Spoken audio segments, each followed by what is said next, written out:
ఇప్పుడే ట్రైన్ కదిలింది హైదరాబాద్ నుంచి.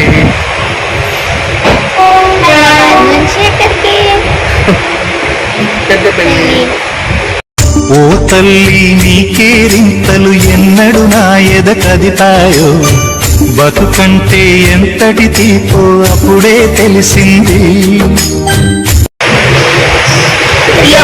లేచి మడాలు లేపిందన్నా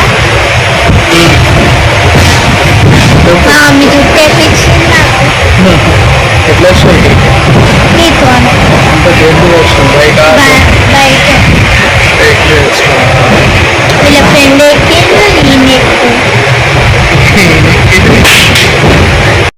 రోజు నువ్వు నవ్వుతూ ఉంటే అన్నంతో పని లేదమ్మా, ఒక్క పూట అలిగావంటే ఆకలి నాకు కాదమ్మా. అందరికేమో రాజునురా, నీ దరి నేను బంటునురా, నీ నాన్నని బిడ్డని నేనేలే తల్లి.